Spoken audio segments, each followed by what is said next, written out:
All right, everyone, welcome back to another episode of the Two Planker Podcast. I'm your host, Ethan Schaefer, and today on the show, we have Pete Koukov. And Pete, thank you very much for being here. Thanks for having me.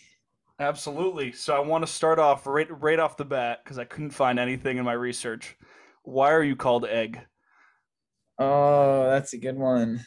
Um, um, it was kind of like the Totally Trevor days when we first sort of just started hanging out, and there's really this story is like not cool, and then the origin of the nickname is nothing special, but um, I think it was like Spencer Harkins. Do you know who that is? He works for Pit Viper now, actually.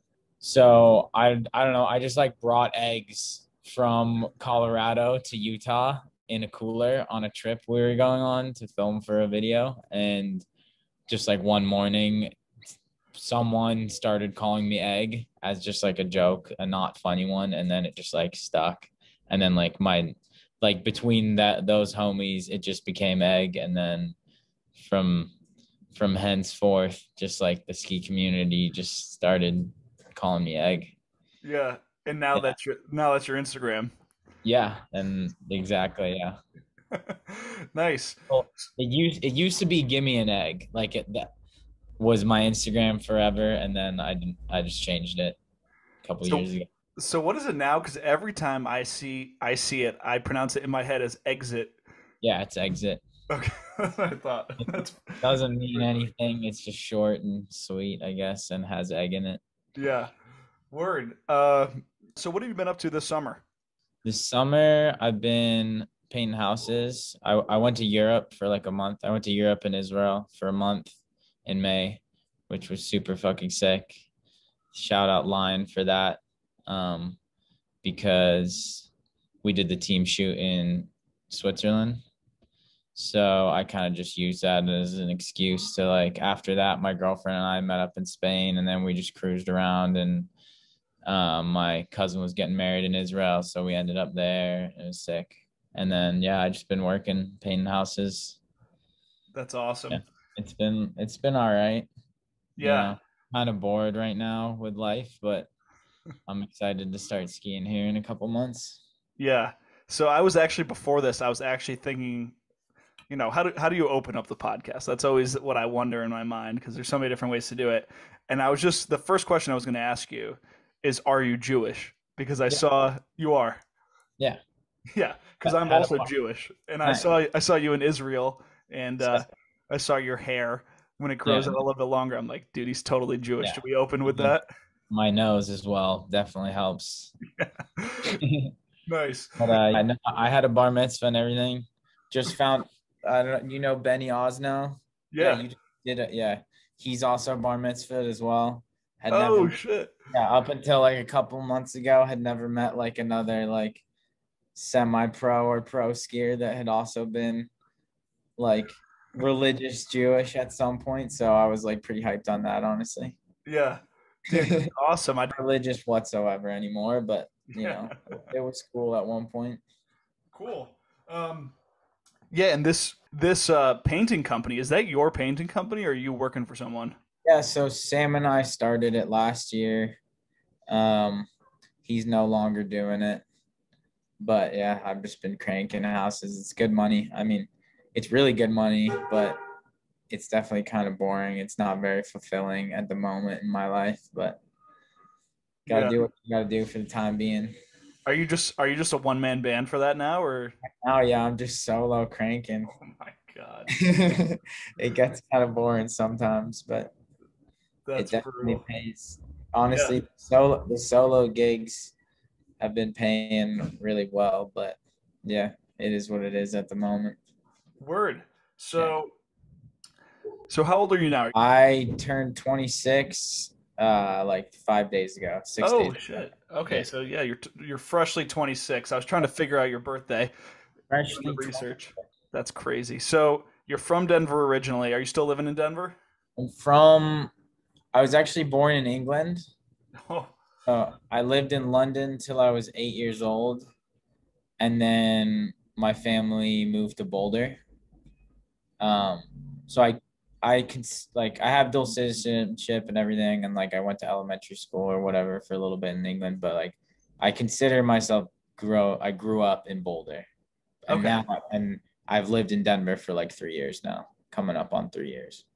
Yeah, I grew up in Boulder, went to CU, and then after CU, moved to Denver. Yeah. What was it like growing up in Boulder? Was it because my sister goes to college there now and it's like super blown up with like new tech companies and like the school's obviously humongous. Was it kind of the same way then? It's honestly crazy now. It's like way different. Every like couple years, it's just different. And I go there, like my parents live there 35, 40 minutes away. So I'm like going there for dinners and whatever. And I just like every time I drive through, there's like a new building and it's starting to feel like a city more, like more so, you know. There's Yeah. not like tall buildings, but like there's a there's a lot of people there. And obviously with this university and everything. Yeah. So before we depart from this, so you're originally from England? Mhm. That's wild. What are your parents like English or were they just working there? Yeah, my mom is England. Yeah, my they met in England. They're from my dad's from the Middle East. My mom was born in England. They met actually I think they met in New York, but like they lived in England, had my brother and I in England. Yeah. Wow. That's sick. I did not expect that. That's pretty interesting. So so what were the early years like growing up in Boulder? What was your home mountain? Like what's kind of the day-to-day life of a Boulder kid? So my home mountain was Eldora. Like Eldora is pretty sick now, and it was also sick when I was like 8 or 9 or 10 years old. And then after that, they just like until the whole like Woodward wave didn't have a park at all. So like kind of like grew out of that and started going to like bigger places like Keystone and Breck, which like probably would have happened regardless. But um dude, growing up in Boulder is cool and going skiing 30 minutes away, like that's the closest I've ever lived to skiing. It's like 30 minutes away, there's a bus. Like basically I just like grew up following my brother around and his friends and just like tried to do whatever they did. And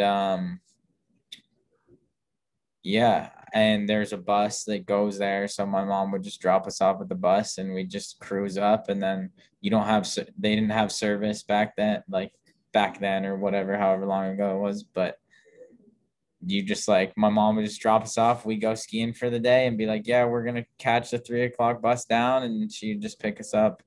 What, you know, she'd just be at the bus stop. And like I think when I was like 10 or 11 or 12, like pretty young, I started just going solo. Like my mom would just drop me off, and I was like some kid in like fifth or sixth grade, just drop me off at the bus stop in Boulder. I'd go skiing all by myself all day long, just doing like 360s off moguls and stuff. They didn't have a park at that point, and yeah, I was just ripping solo around whenever I could on the weekends, obviously. Damn, bro. No crew, no nothing. No crew, dude. Just a young blood. I didn't even have. I like never really had much of a crew till like college, honestly. Like in high school, I had some homies like in Boulder, and like you start to meet kids in high school that have similar interests and stuff. But like no one until I was like in college, no one around me was as like no one else had the like all I want to fucking do is ski forever. Like no one had that mentality. Yeah. Damn. And so were you all about park skiing then or were you just stoked to be on the mountain? Yeah. Like I said, so like what I learned how to ski when I was like 2 or 3. Like my parents, it obviously it's like a completely different story living in England. You go to France for like 2 weeks, and that's like your winter. It's like your big holiday vacation. You go for like 2 weeks. You get like a guide and shit, and like or like my parents would get like a tour guide and like dump dump me in ski school and stuff like French ski school. I cried every day, I'm sure. Like just I'm in France, no one speaks English, just as like a 3 year old. So until I was 8, that was like skiing for me. I didn't really have like I didn't really like I at that point I wasn't like I want to ski, like this is dope. And then we moved to Colorado, and I don't really know, probably just like following my sibling around. Um, my older brother at the time, they actually are non-binary now, so they go by they them. So Yeah. I'll start using sibling now, just out of respect. But um, I'm still adjusting because in my memory it's brother at that Yeah. point. But yeah, so I was following them around and just like I don't really know when it all started. We were just like busting 360s off jumps in the park at that time. I was so like 8 or 9 years old. Maybe they had like a okay park, and then kind of like maybe when I was like 10 or 11, they just like no park until like just even a few years ago, they just had no park pretty much till like Woodward started coming in and helping Eldora out. But yeah, just like busting on like rental skis, just doing whatever, like following older kids around. And yeah, pretty much did that through middle school. And then in high school, I like met a couple homies and never had any formal like training or whatever except my sophomore year of high school. I did a thing called Team Hawks, which is like, like Swadberg and Levi and all those kids from Breck. It was in Breck every Saturday. They did that shit. Like that's why those kids are so good at jumping, because they had like a full-time program, and I was just like the weekend warrior Saturday kid program. Word. That's Yeah. a that's a crazy setup. So Yeah. so you're riding alone a lot of the time. Are you going home and I mean, watching like ski not movies and stuff? Go ahead. yeah, all I was doing was watching was New Schoolers. Like I watched every video on, like I would just watch every video. Like when like tramp videos were a thing and like longboard video, like Yeah. dude, I was like such a fucking nerd. And I was like the only kid like at Boulder High, like I had like a bunch of homies, but like none of them gave a shit about skiing. And I had like one or two or like maybe like 3 or 4 homies in my year that I hung out with that were like into park skiing and like whatever, but not like as psycho as I was. Or at least like maybe at a point when we were a little younger, and then they kind of like started phasing out, and I was like, I don't know, still had the passion. But Yeah. like, yeah, it wasn't like I was skiing alone like that. Like my mom would drop me off, yeah, and I'd go skiing, but it was mostly just like following like my sibling and their friends around, like like, and just like being that annoying little kid, like the like 4-year-old younger kid who's like not necessarily like why the fuck is he here, but like I'm just like let me in, like let me, I want to follow you guys, like I want to do this too, because I was as good as they were. Yeah. I was almost as good as they were, like just trying to do what they were doing. Nah, dude, much respect for the younger siblings. I know there Yeah, were plenty at my home mountain. yeah, It's just what you do. You go to the mountain yeah, together and like you hang out with the older kids and yeah, it's funny. 100%. Yeah. Word. So who were you? So you're watching every video online. Was there anyone you were particularly stoked on? Fucking, I don't know what, probably like shoot like high school time. Like I don't know if I had anything I was stoked on in like middle school. I was just watching everything. And then like high school where you start to develop a little bit of taste, kind of just like I definitely like traveling circus came out and I was like, this is the shit. Like I love this. Like I'm like fully obsessed with this kind of shit. And like the B&E show and whatever was around in that time, I was definitely banging. Yeah, there was some really, really good stuff. That That like, was like the mecca of just like online shit. Like there was still movies. Like obviously there's still movies, and like Refresh, was a huge part. And like I got to go. I lived in Boulder, same kind of program. It's like I lived in Boulder, and I would just go with my sibling and all of their friends to the premieres, because that was like when Boulder had all of the ski movie premieres, and I was just the little kid at all of those, standing front row trying to get as much swag as possible, never yeah, getting anything because I'm tiny. yeah. Yeah. Did you catch did you catch the tail end of Stepped while they were still there? Yeah, no, I was definitely like there, not even the tail end. I was like, because I was like in Boulder, and I was still young, too young. I think I never went to one of their premieres, but I think if I was maybe like a year or two older, I would have been like there, but it was like on the cusp of like, like going to like a college thing is like a little different. Yeah, yeah, yeah. Because there's from what I've heard, were just like parties and lecture halls, pretty much. Yeah, like chicks dumping out their tits and stuff. Like, Yeah, and a nice 13-year-old, yeah. freshly bar mitzvahed Jewish boy Yeah. can't I handle never that. even like knew about that. Like, I didn't even know those were. I knew about Stepped, obviously, and like obviously, like idolized the shit out of them, but I never. I didn't know those premieres were a thing until you know, like Breezy went to one of those, and it was like, damn, that sounded sick. I wish I was at that because we're the same age. Yeah, word. Um, so I think you said earlier you went to CU Boulder. Mm-hmm. Yeah. Did you always want to go there? I mean, it's right in your hometown. Some kids like to try to run away from home. Yeah, I mean, a ton of my homies from high school went, which is like good and bad. Um, but like I don't know, like I'm pretty sure I only applied to like the U, Montana State, and CU, and it just felt maybe I wasn't independent enough at the time. I just like went to CU, and the thing is, it's like a completely different like living in Boulder and then going to CU. It like didn't feel like weird. You know what I mean? Or it didn't feel like I was still. It was like a completely different of enough life that I like felt. I didn't feel like I was necessarily missing out. Although I probably was. Like it probably would have been good, but who knows? As far as like my ski career, maybe it would have been different kind of thing. I was Yeah. pretty. I was pretty like anti going to school. Like no, I don't want it. Like I'm thankful that I was my parents like they weren't like you absolutely have to, but I was like I want to take a year off and like ski, like I want to do the ski shit, and like thankfully I didn't do that because who knows, um, because although I don't work in corporate America at right now, I'm still like learned a fuck ton from going to college, and like as far as just like even running my own business, it's like I have the communication skills to like do that thanks to college. Also, it was like a great time too. So I don't know. Yeah.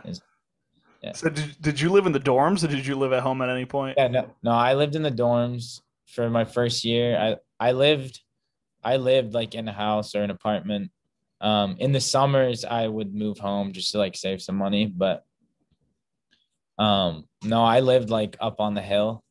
I don't know, your sister goes there. Yeah, Yeah. yeah, she was telling me about that. It's Yeah. like you're over there and it's like a completely like Boulder, and like going to CU Boulder is like feels like a completely different world, honestly. Going from high school and that next year, I thought it would be like this, like I don't know, but it wasn't. Like it was different. Like I got to, you know, that was the first time I got to ski more than like once or twice a week too. So I was just like using every opportunity that I could to just catch rides with whoever's like made my schedule just like 2 days a week, stacking up classes. The thing with that too, though, is like living in Boulder or Denver is like people think CU's a ski college, or like some people like to think it is. No fucking chance is it like at all. Like at a minimum, you're an hour and a half away from like Keystone and Breck, which is like the only places I skied in college. Um, RIP straight up. But it's like you're far as fuck away. I've never lived close to the mountains ever in my life, which is Yeah. pretty crazy. Dude, I know I've definitely said it on here before, but like you go to Salt Lake City and like if you're not okay, so I came from the East Coast and like I went to Denver first and then Yeah. Salt Lake. Salt Lake City is what you think Denver is. Like you Yeah. think that Denver's like right in the mountains, like Yeah. oh yeah, skiing's right there. That is not the case at Like all with the Denver. mountains are close. Like if you're into hiking and mountain biking for sure. Yeah. But like, and granted, like an hour to an hour and a half isn't that bad. But like if you ski on the weekends, it's like, it's not going to be that long. It doesn't take, like, I just don't ski on the weekends at this point anymore, which I'm, thankfully like I can do that because my job in the winter is skiing, so I can make it that happen. But like, dude, if I was working 9 to 5 in like wanting to live in Denver, like fuck, I'd probably just quit skiing. That shit sucks. That shit sucks so bad. I Yeah. hate sitting in traffic, dude. So what is the school in Colorado to go to if you want to ski in college? Uh, I don't know. I mean, you can go to CMC in Summit, but also fuck living in Summit. That would suck too. What sucks about that? I don't know. Summit is just whack. Yeah. Like maybe like I never lived. I did live after my freshman year of college. I lived in Copper for summer. I worked at Woodward Copper, like with Totally Trev and like the port. Like that was like kind of when Pork Frat started. Was that summer I think or sometime around that time? But that was dope. I was like 18, so I was still just like, oh, I can live here and just be a counselor for all these little kids and get to ski every day in the summer. Like I'm in, like fuck yeah. I would like never be able to do that now, or but that shit was dope. But that was the closest I ever lived to skiing. Back to Summit. I don't know, dude. Summit's just whack. Like maybe I just like people, like being around more people and like my homies that I have here that like aren't skiers, or like I don't know, just the vibe up there is not my it's not my scene necessarily. Yeah. Word. So you mentioned Totally Trevor. Oh Could you yeah. go on? So how did you meet him? Because I remember it was so weird because I remember watching those videos in high school, and then the series stopped, and then I just like didn't even think about that series for years, and it was only like 3 months ago that I thought of it, thought of it again and looked him I up on forget that Instagram. that's like, yeah. Sometimes there's kids that like maybe not, or like it's happened a handful of times within the past few years when like Strictly is like pretty big in the ski world, and like kids have come up to me and been like, dude, like Pork Frat is what got me into skiing. And I'm like, yo, that's so sick. Cause like I don't think about that anymore. And it's like, that's really dope because like that, all that shit is just like having fun and like making a joke out of anything you possibly could and not taking skiing or anything seriously for that matter. And like, that's why people got into it, is because I don't know. Yeah. I, So what is that word that you're saying? Pork frat? Pork frat? Yeah. Uh, I don't know how that started. That was a Trevor thing. So the two words are pork and frat, correct? Yeah. Like fraternity? Yeah. Okay, cool. I just want to make sure I got that right. So, so you want to give the background on that? Because I've only heard of Totally Trevor. I have no clue what you're Oh, talking about with that. you don't know what pork frat is, dude? What the fuck? You gotta do some research right now. Yeah. Basically, you know what totally Trevor like how old are you? 24. No. Okay, so totally Trevor was totally Trevor. Do you know enough about that? Yeah, Pork, totally. pork frat was just the same shit, but he just didn't want it to be totally Trevor anymore because it was like a bunch of heads. Like it was more than just like him filming homies. It like became him filming homies, but like more of like a group vibe. And he just didn't want he didn't want like just his name on it, Yeah. like more inclusive in the name. So yeah. Word. So it just turned into like a group Like, version of Totally Trevor. and it was like the CU kids of like the fuck around skiers at CU, basically. Like, Tanner Matau. I would have to look him up. Young Carve is his Instagram. Okay, I think I'd recognize that. He Yeah. works for Vocal now, but like he still gets to ski a bunch. But he, like him, Evan Forbear, I don't know, and No, this isn't Trevor ringing a and bell. No, I'm looking at this. I'm on this new schoolers interview right now, Pork Frat interview. I'm looking at like the list of heads. go go watch fucking Pork Frat the movie like right now. Bro, After this episode, go watch Pork Frat the edit, and you're gonna be like, how did I miss out on this shit? It's fun. Trevor's an interesting person for sure, and he made some sick shit that people were really hyped on, honestly. Like Yeah, some of those videos have more plays than the Strictly films do. that's Straight crazy, up. bro. Oh yeah. That I was a can't. different time, but like still like kids were loving that shit. Like I would be just out in Boulder like all the time, like yo, it's Pete from Pork Frat. Like, shit. Bro, okay. This is wild. I actually have never heard of Pork Frat at all. But I mean, clearly I missed out on this because it's got 63,000 views on just on New Schoolers. Which what? Pork Frat the edit. Yeah.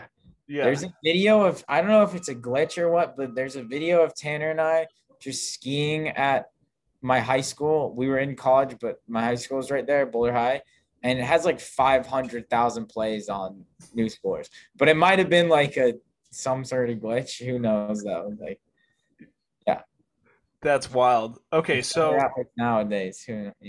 yeah, I'm definitely playing that the second I get off this. How did you meet all these guys? Just see you. Yeah. So Trevor was like around, like he went to CU for like 7 fucking years. I don't know how or what, but like he's I was 18 and he was like 25 or something. He was just like milking it. And so Calvin Schwadron is just like a homie who's my brother's age, and they grew up together, good friends. And they Calvin and Trevor like became homies, and then like I don't know, it just kind of all was just like, oh, you're into skiing a little bit differently. Like we all like see you like just see you go to Keystone and like you see everyone, you like know everyone. Like that's what it was back in the day. That was like the chill at like the best fucking place to be was Keystone A51, like on a Friday through a Sunday, and you would you could go skiing solo and you'd be skiing in an hour. You'd be skiing with like 10 different people. Like you didn't need to hit anyone up. Like yo, you going skiing? Like there was always just a gang of fucking people there. Dude, that sounds like a Yeah, dream setup. That used to be like my home mountain when I was yeah, growing yeah, up. Like you just show up and then you just cruise with whoever's there. yeah. The best shit. That's awesome. And you said R.I.P. Keystone's dead for the park now, right? Oh yeah. I mean, they have a park, but like I don't think there's much. It's just like the culture there is dead. Like the park isn't as sick. Like that was that was like for my skiing and whatever. Just that was just where it was for sure. Yeah, So good. that's so tight. Hopper is dope too, but just like Keystone just had the flow. Like every feature was just right in the perfect spot to come at it from any different angle, and just like the homies having a couple beers. So good. The Dude, good that old sounds like days, a man. crazy The setup. good, Yeah. the good old fucking days for sure. Yeah. Were you at that point had you decided, hey, I want to be a professional skier, or were you just doing the, oh yeah, I'm gonna be a weekend warrior and now I'm having a great time in college? Well, I got to college and I just immediate was like, all right, my winter schedule is gonna be like only Tuesday, Thursdays, or only Monday, Wednesday, Friday. And I did that. I mean, I even got so like down with it. Like it wasn't honestly, is even in fall semester, I was like ended up kind of just doing that shit just because it was nice.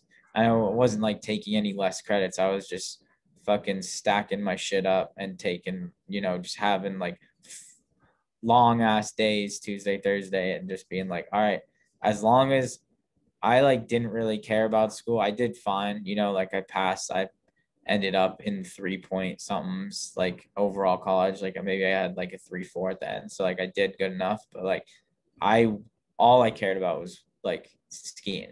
So if I was skiing on Tuesdays and Thursdays, no matter what I was doing, it meant that all right, tomorrow I get to ski. No matter like either I get to ski or like I don't know, whatever. But I made it.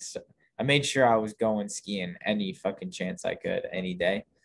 And I don't know where it was like I want to be a pro.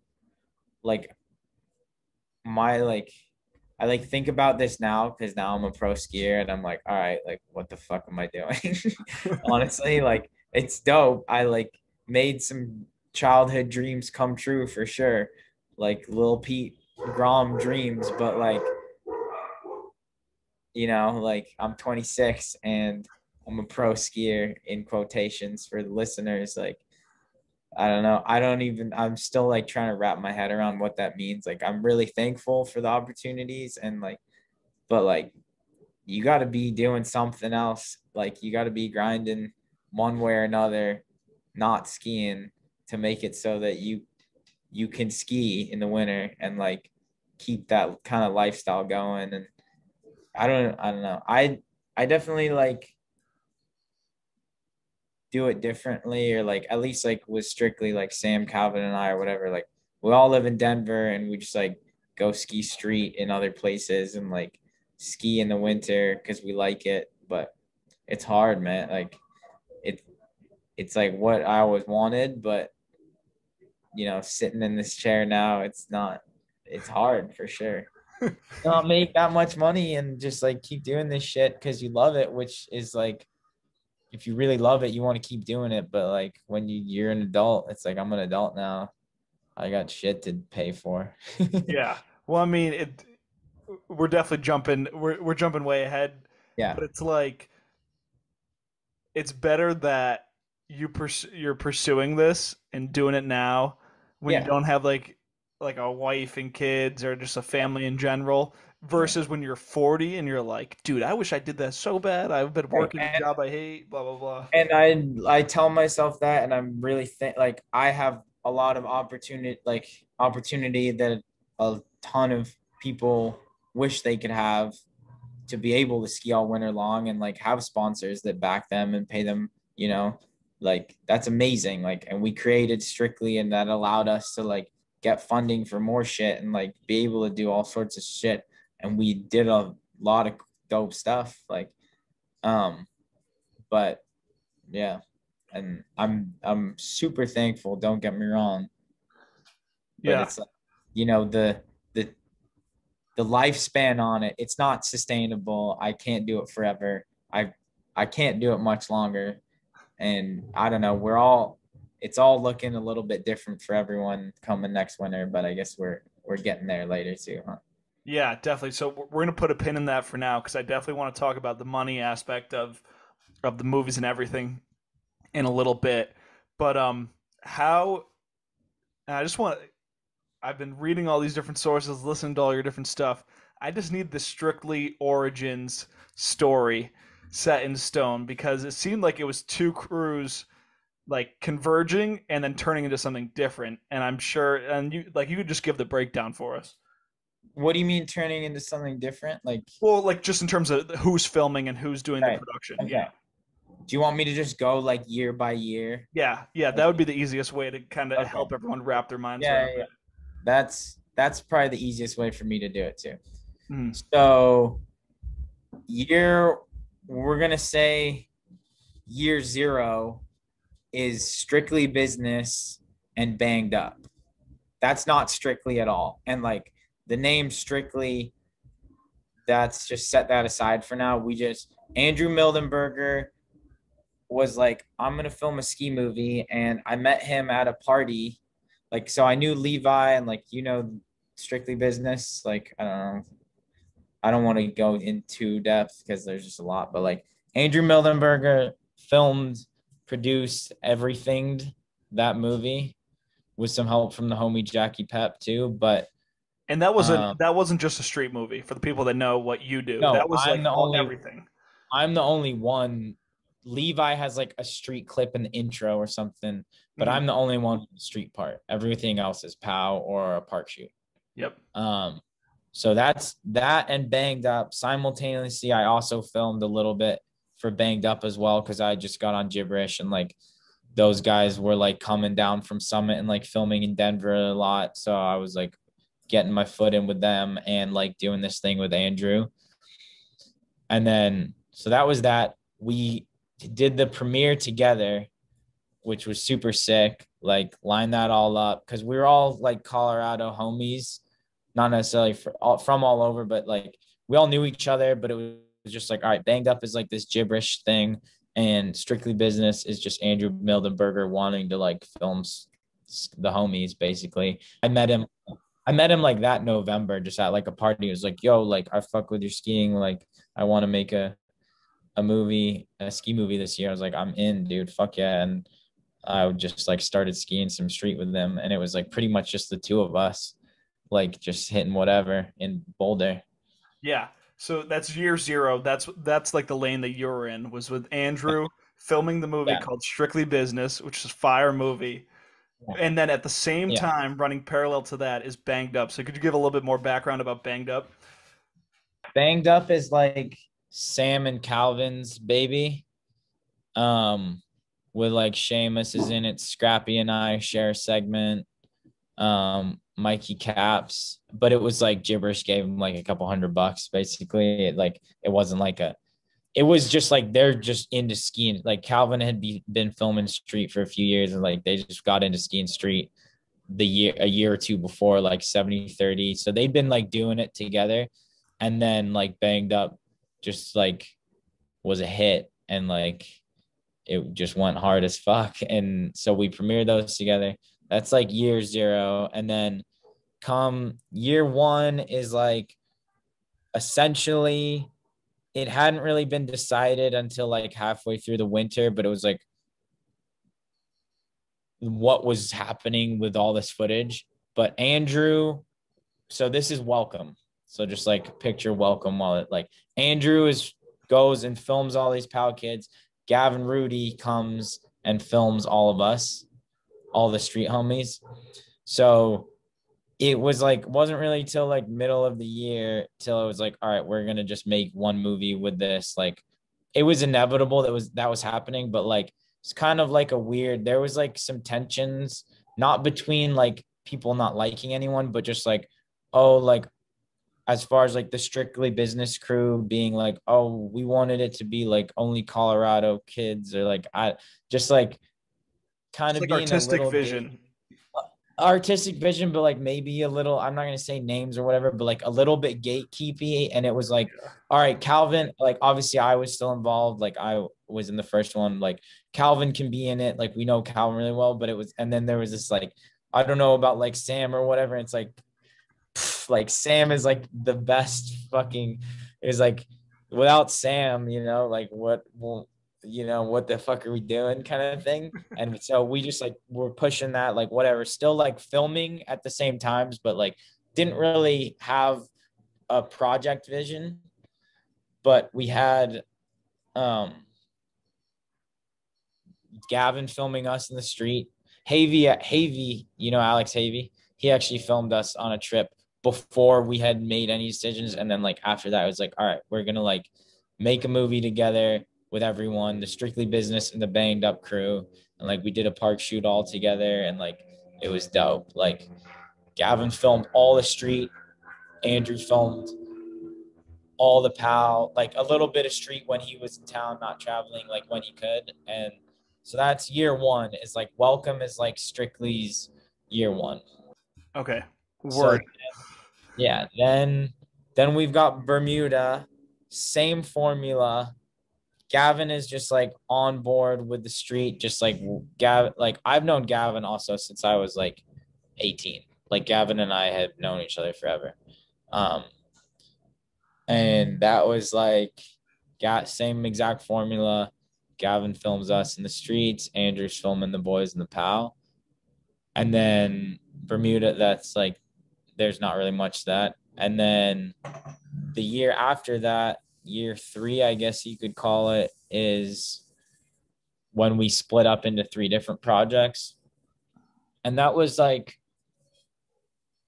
of like Gavin being like, I want to do a Swadberg project. It ended up like turning into all sorts of different stuff, but he sat us down, kind of came to us. He was like, I'm not gonna film with you guys essentially this year, and like there's a little bit more to that too. Like we spent, I love Gavin, I still do. There's no beef or anything, but we spent so much time together over Welcome and Bermuda, like all of us, that like we just have different personalities. Like everyone's on their own different wavelength. Like it gets to be a lot for everyone.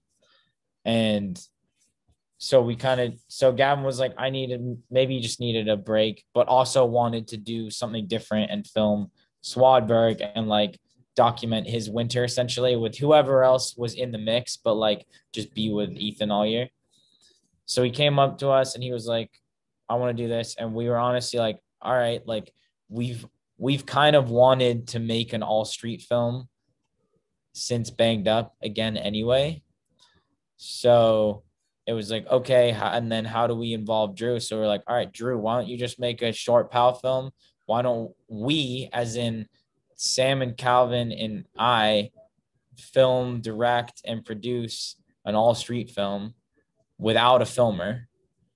Um, and Gavin did his thing with Swadberg and made August Light. So it was Wild Card was Andrew's project. Like he killed that shit. That's like the best skiing that's ever been. Like the filming of that movie is so unreal.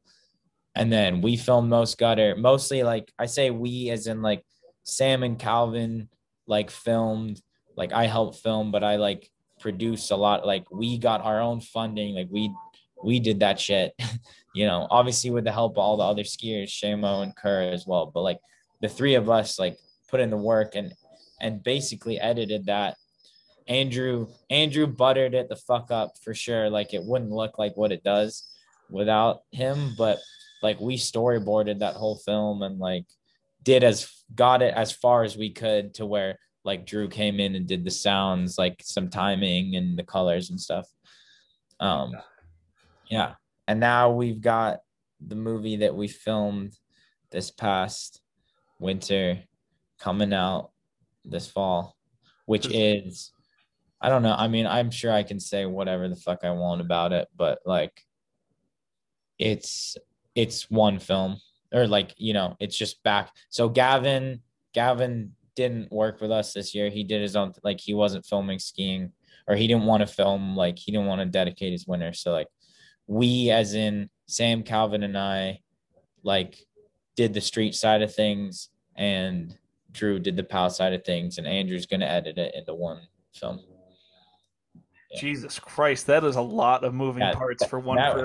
that's a lot to unpack. I mean, it probably sounds like that. Am I rambling? I feel like I'm No. just That on. makes All right. perfect sense, Okay. especially Cool. broken up into the different Well, years. yeah, it definitely helped to do different years, but yeah, Most Gutter was the three separate, and now this coming year, this coming whenever it comes out, November, we do have our premiere date for people that care, October 21st at the Boulder Theater. It hasn't been announced yet, but whatever. And it doesn't. We're not saving the announcement for anything. Yeah, fuck yeah. Do you guys have a name for the new movie? Can that be released? We do have a name. When's this coming out? Whenever we want. I just want it to be before the movie comes out, so we got tons of time. Okay. I'm gonna run. This is what you can do. You could say it, and then if it's too far into, if it's the premiere is still too far in the distance, we'll bleep it. It's gonna be called Delete. Delete. Yeah, Nice. All but right. let's maybe hold off. Yeah. So Yeah, we'll hold off on it. I'll definitely. I'm sure, honestly, within the next like couple weeks, if we don't have a trailer out anyway, we're fucking botching it. So Yeah. hopefully within the next little bit, we've got a trailer. So Yeah. This won't drop till September, anyways. yeah, whatever. Yeah. Oh, we're chilling then. September. All Yeah. right. Yeah, the movie is gonna be called Delete. Fuck yeah. All right. Sick. So, I mean, there's so many movies to unpack. We obviously can't dedicate the time to Yeah. talk about all of them. But the thing I noticed about all the movies is that the production quality is so great from the very first movie. And does it feel like when you guys are filming, does it feel like, oh, like there's a lot of attention being paid to the filming side of this? Oh yeah. Yeah. So what's 100%. that like? Like, what's the vibe like at the shoot? So like nowadays, Calvin, I was pretty hurt this year. I didn't get to ski much. I only have a handful of clips, and they're all pretty B-side clips. But so I filmed this year. I like filmed a ton. Like a bunch of the street fisheye stuff is me, which I'm super proud of, and like super. Obviously, I was bummed I wasn't skiing that much, but I it was nice to like fall into that realm a little heavier than I had in the past, and like actually be like, oh damn, like I can film actually pretty fucking well. But um what it looks like is like Sam, Calvin, and I like thinking very heavily into how we're gonna film this and from where and with what lenses and whatever. Like it's all from Gavin basically like breeding Sam and Calvin into like really talented filmers. Um and then just kind of like it all of us like having a vision and like they know the cameras a little bit more, and but I've definitely got the vision. Like between the three of us, we just like we have some arguments for sure, but we talk a lot. We discuss, like we'll find a spot that and like say we know we're gonna hit it or whatever. Like until we're hitting it, we'll talk about exact like even when we're not there, like we'll talk where this is gonna film from, like who's gonna do what. Like it's pretty like it for us, it doesn't feel like very legit, I guess, because we've just been like doing it and we're just to us, we're just like filming skiing and it's cold and sometimes it fucking sucks for sure.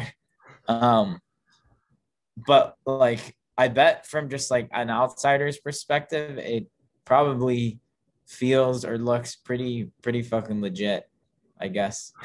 Oh my God, yeah. It just all the movies have, and I think so. And This is good. that's definitely I just want to give credit to like Andrew and Drew from like the post production perspective, as well as like obviously they are lacing shit up and just kind of like breeding us into all not only being skiers but also like not even just filmers as well, like directors, producers. Like we kind of like being a producer, like I kind of like taught, I don't call myself necessarily that, but like kind of just like you learn how to like talk to companies and like literally produce a film. Like how is this gonna like make it happen, like bring it from nothing to something. And like yeah, I don't know, it's cool.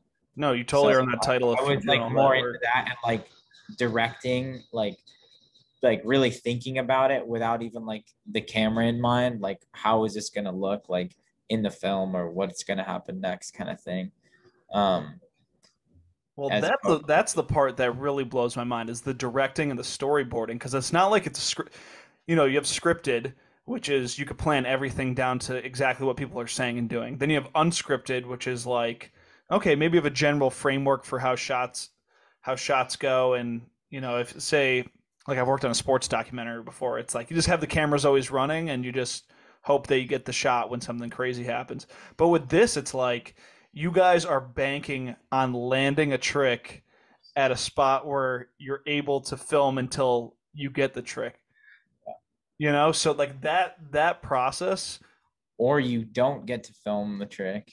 Yeah, exactly. Or you You got get to like you leave. get kicked out, it's a bust, somebody gets hurt and can't even film the rest of everything else had planned. So I mean, is that pressure really weighing on you guys when you're trying to make a movie, or do you still try to keep it a little bit lighthearted?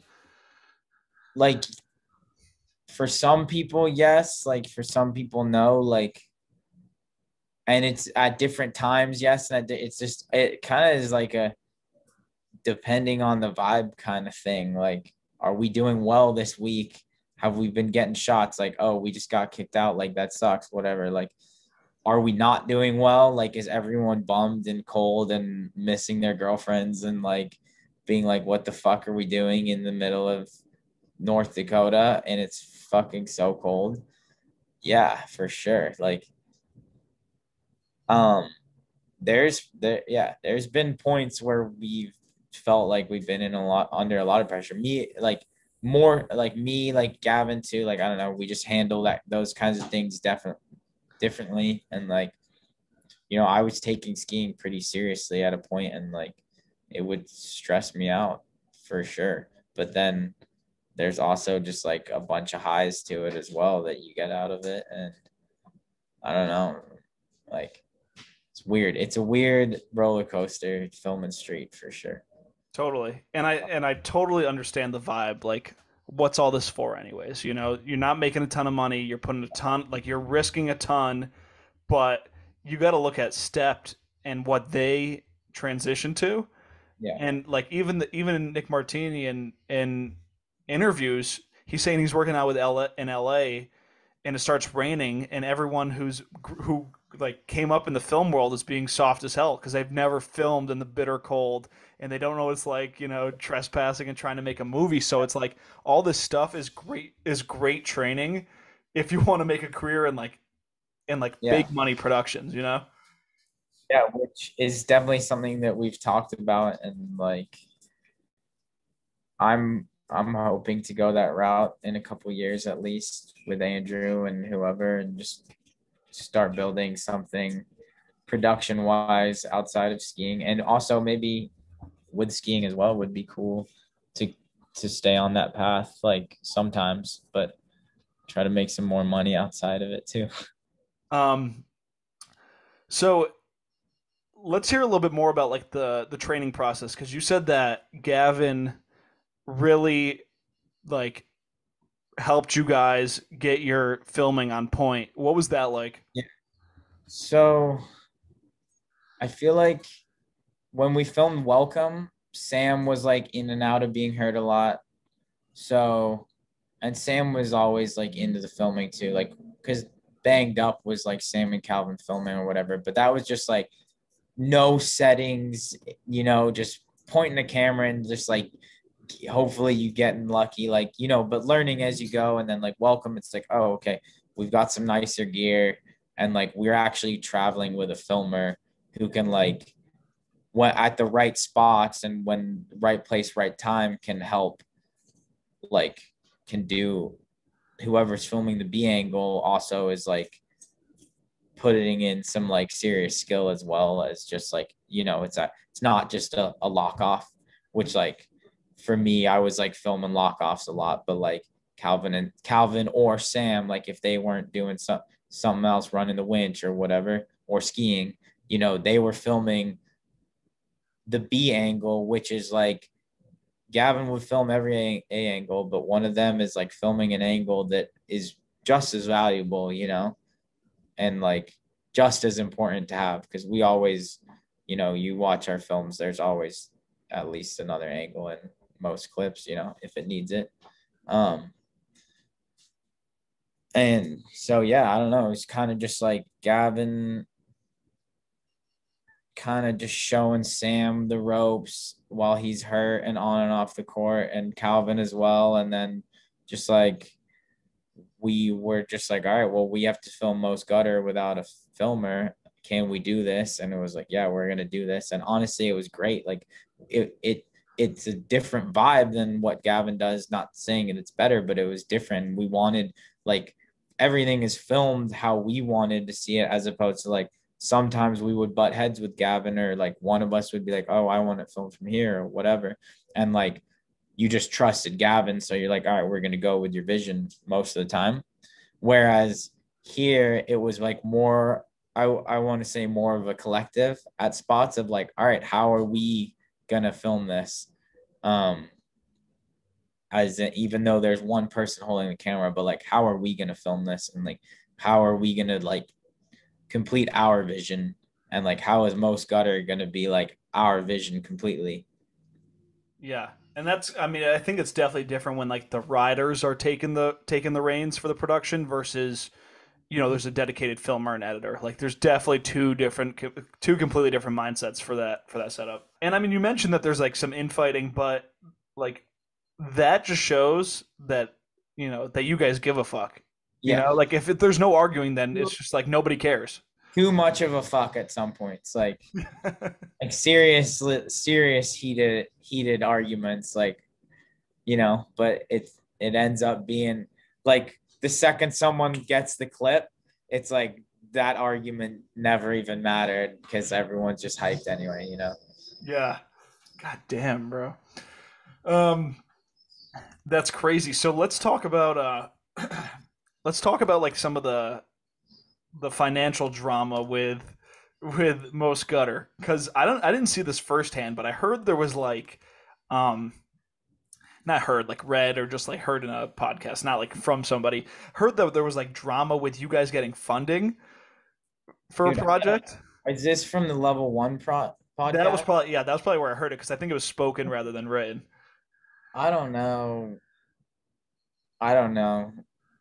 Someone said to Connor at level one, like, I don't know if it was directed at Most Gutter. I think it might have been directed at me, like, oh, why is like Pete getting money? Like, why are like, I don't know, which is like, pretty might be valid for some from some people's perspective. Like, I'm not that good of a skier. Like, I'm just have a vision, I feel like, Yeah. Um, so I'm not like I don't like take that personally, but maybe it was also just like, oh, these kids are getting all this money to film Most Gutter or all the films. Like all the films had a pretty similar budget. I think we might like that year we might have had the most, but I mean, it, we didn't like. I'm not gonna say numbers, but like we only got a couple grand at the end of all that each. Like maybe I don't even really honestly know like how much money, but it's not like we were getting fucking paid. It's like, yeah, we had the money to make a movie and that's about it. And like it sucks that like whoever was saying that, it sucks that like us getting just a little bit more, like they probably have got a little bit to make whatever film they were making, us making just a little bit more from these companies like drop in the bucket budgets is like enough of a difference to be mad about it. But it's like, yeah, I mean, it sucks that skiing is like that. And we like whatever project that person was working on, they weren't getting funded enough. So they're like, why are these guys getting funded so much kind of thing? And it's like, well, we're not, first off. And I'm sorry that you're not either, second off. And yeah, skiing is whack.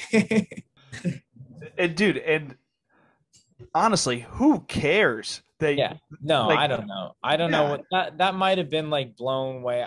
I don't know what was said or who actually I think I might know who said it, but I don't know. Like I don't know what was exactly was said and I don't think yeah, you're right. Who cares? But also however they said it, they probably didn't mean it however we're talking about it it right got now. translated. Yeah. They, Yeah. it's like Yeah, yeah, it's like taking one comment from the comment section and being like, "Oh, everyone's saying this." It's like, no, that's like yeah, one dude saying that. yeah. Yeah. And I don't know. Yeah, but at the end of the day, like these companies aren't handing out budgets based on like who they like. It's not like it's the same thing with judging. It's the same thing with anything. It's not like they're the truth and it's the verifiable judgment No. that this crew's better than the other. It's just better salesmanship Yeah. on the crew's part. They see what we did and they want to invest in it and that's what they did and it's like I'm not gonna like sugarcoat any like we were doing the right thing to be getting Strictly is doing the right thing to be getting some budget from sponsors like you know Yeah, it's not like these companies aren't looking at every single skier in the game and saying, "Oh, Pete Koukov is better than yeah this other person. He gets the money, that other person doesn't." That's just like not how like any business works, pretty much. and I'm like we're all good businessmen. I'm a good businessman. Like I hold relationships with my sponsors and I talk to them and their family and like I know how to like I have a brand, like I am a brand and I know how to market that and like you need to have that to be a professional skier unless you're like really that fucking good. You need that like unless you're good enough to just be a good skier and you get a manager or whatever and Red Bull and whatever, you need to do that. Like someone like me, if I wasn't good at talking to people and like a good person and good at marketing myself, like I don't know if my ski talent alone would have got me there, Yeah. you know? It's either you have an agent or you're your own agent, regardless of the skill level. Yeah, and I don't make enough money to have an agent. I mean, I don't know. I don't even know. Like maybe if I hired an agent and they like really fucking killed it, then giving them 10% would probably be worth it. But like, who knows? Like, I don't know. I don't. like the position I'm in, I don't think at this point in my life, at 26 years old, I don't think an agent could do any better than what I'm doing, just based on like my skiing and whatnot. Like I'm not gonna get a Red Bull contract. Yeah, but it's also for someone in your position who, you're not going to be commentating X Games one day. You're learning more valuable life skills being your own agent than you ever would giving an agent a cut of whatever you're making off of skiing. I I've like thought about like agents are kind of like sleazy people, but I've like thought about being like I'd be a pretty fucking good agent. Like I wouldn't mind giving that a shot here in the next little bit, and like trying that out. I don't know where to start. It's like I went to school for communications. Like I've been a professional athlete. I am one. I know how this shit works. It would Yeah. be I think I'd be good at it, but that's a whole nother conversation. Yeah. Well, so I went to grad school for sports management, and we briefly touched on being an agent. And this is for high level stuff, but a lot of them have a law background. So I would think the process would be similar to like going into law. Like you'd be an associate, you'd see how it works, but you're already seeing how it works on the side that's important, like on the athlete side. The only thing that would be better is if you had that corporate experience where you're handing out the money. Right. And you have like I've learned so much shit just since I graduated. I've learned so much just general and like shit about being an adult, I guess, like through skiing, that like if I just went into like an entry level like corporate job, just like doing what people tell me to do, like I would not have like the only thing is like I don't have like I have skills. I would like to think like just like a bunch like I don't even know what the fuck I'm trying to say, but just like street knowledge, life skills. Like I have a painting business and it's successful, and like I'm doing good, but that's not like a resume builder necessarily, or like the ski shit is not necessarily a resume build, as opposed to like, all right, you graduate college, you do your entry level, and then you go to the next phase where you get paid this much more this year, and then now you're this, and like, oh, now you're a manager, like good for you, like, Dude, I don't know. I think what you're learning is way more impressive than yeah, someone who went from an unpaid internship to an entry level job to a mid level management. Like right. that's not you have But more legitimate business experience, but but like it's the more entrepreneurial. right, and I guess I've like kind of decided my own head that I'd be happy to sit down at a desk and work like 9 to 5, but it's got to be for my own thing. So, you know, Yeah, absolutely, dude. I don't know what order these episodes are going to come out in, but I recorded an episode with David Lesh, and he's saying and I think it was Mike Jaquit, anyone that's had that experience of being their own boss, yeah, once you have it, it's like the hardest thing ever to straight ever up. go back. I paint houses, and yeah, it's not like a beautiful thing, but like I get to do it whenever the fuck I want. Like Yeah. today, I didn't work, and I went on a mountain bike ride in the morning, and then my girlfriend actually just bought a house. So we like went and painted there for a little bit, like painted some shit that she needed painted. And it's like, I can do anything I want. And Yeah. like, yeah, I want to make money too. And I make good money doing it, but it's like, it's super nice just not having restrictions on life. Literally, like you have a 9 to 5, you are restricted from 9 to 5 Monday through Friday or more. Likely more just because of emails. Exactly. And then you live in Denver. What do? You just get drunk, and then you try to go skiing or you try to do something in the summer, and there's just traffic. So, you know, like what do you do? But then again, that for some people, and like, it's a good thing. So, Yeah, exactly. there's always a million different ways to look at this shit, and I'm still figuring that out for myself too. Yeah. Could you spit some game for the people that are trying to get budget for their movies? Like, what's the Yeah. because time, whenever money's involved, timing is incredibly important because you can't just be like, hey, next week we're filming, can you give us money? Unless you're talking about You a gotta very hit small up sum of money. like most brands are looking and like right now it's August. It's maybe a little early. Like September, October is when they are like sitting down and talking about budgets and stuff. But we've been like getting sponsors in January before for the film. Like So getting them in January for like what is the start like date for or production? like, huh? So for like the discussion about like the timeline. So like when does filming start for the project in this Filming, hypothetical?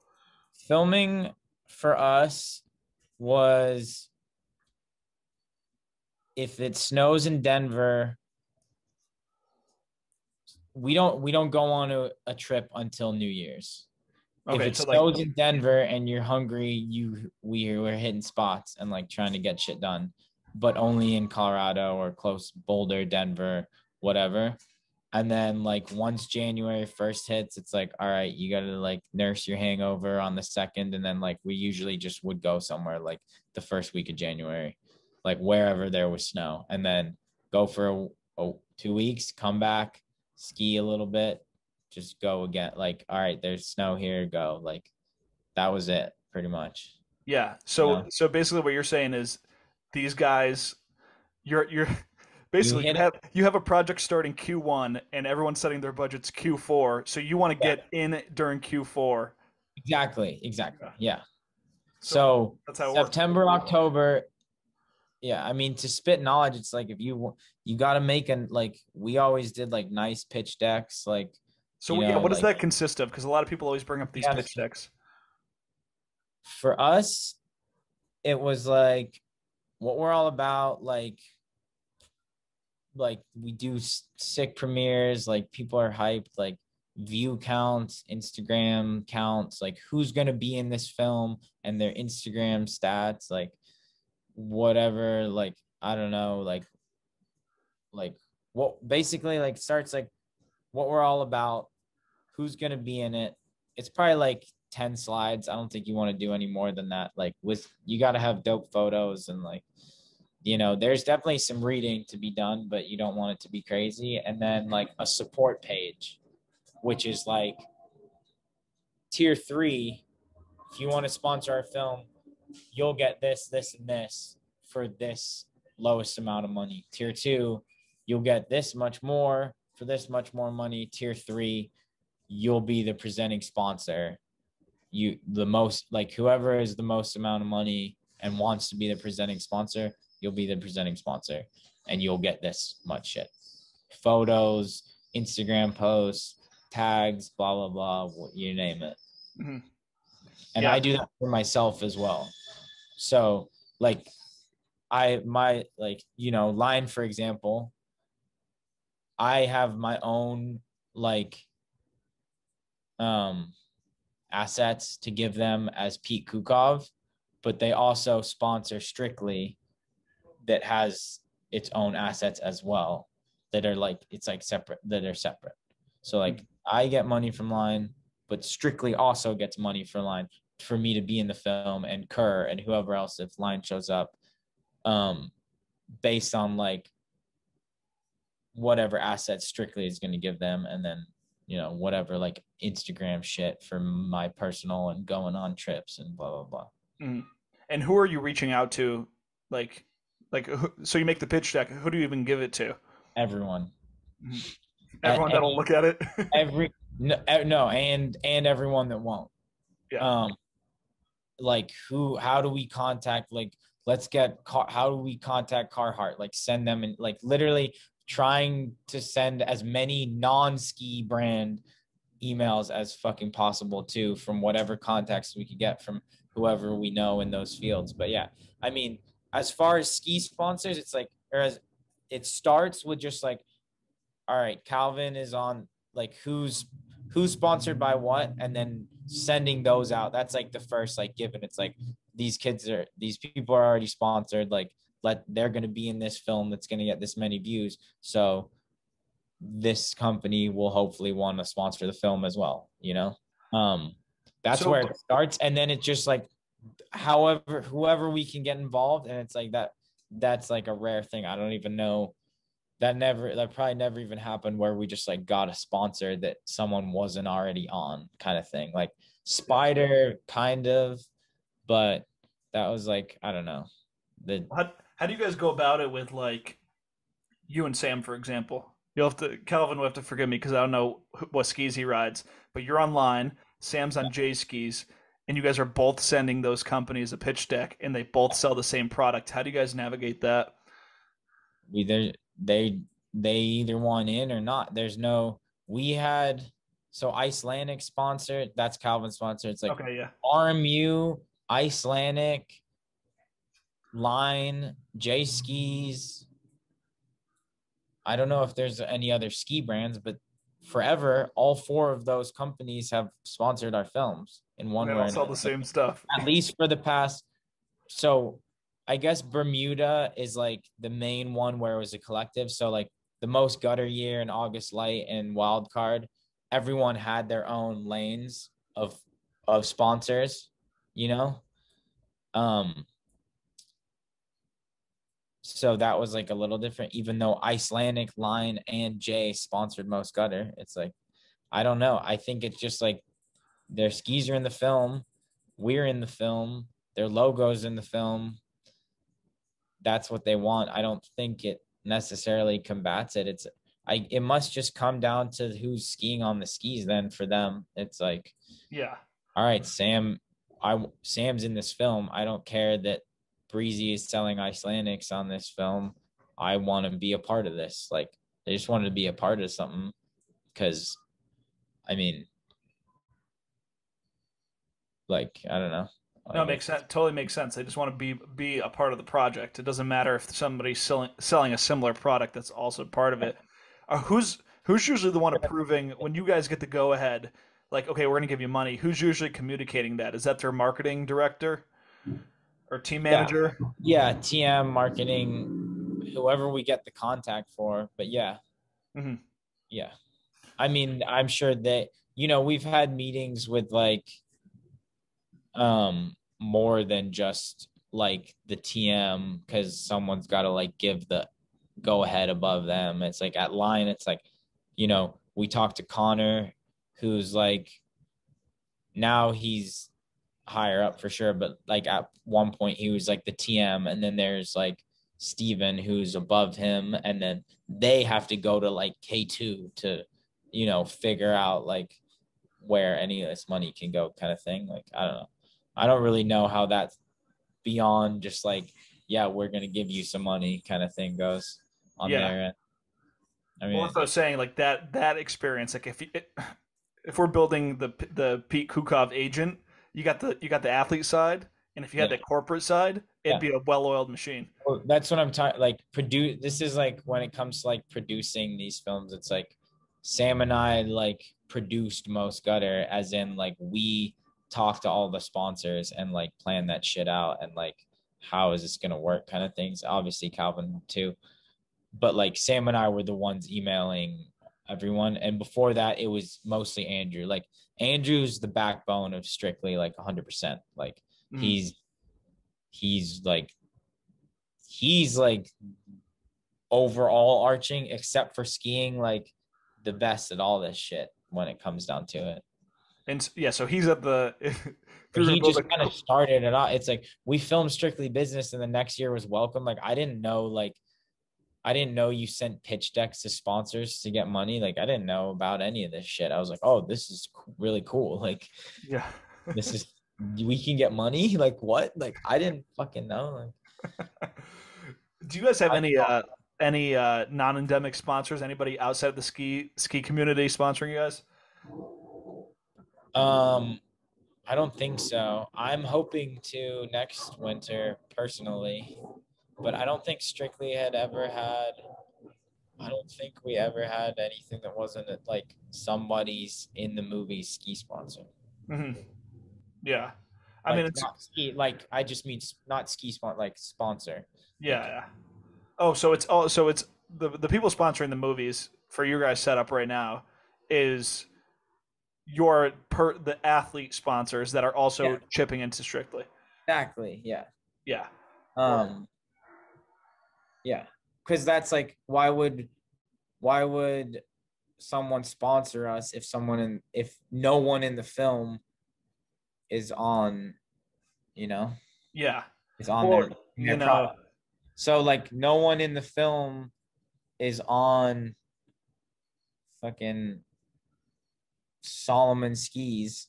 So why would Solomon be sponsoring the film? oh well, like even looking bigger, like nobody is personally sponsored by Toyota, but Right. Okay. I see. Toyota might want Yeah. to support a We project did. like that. We did reaching out on that level for sure. A lot of it, and never Yeah. like you.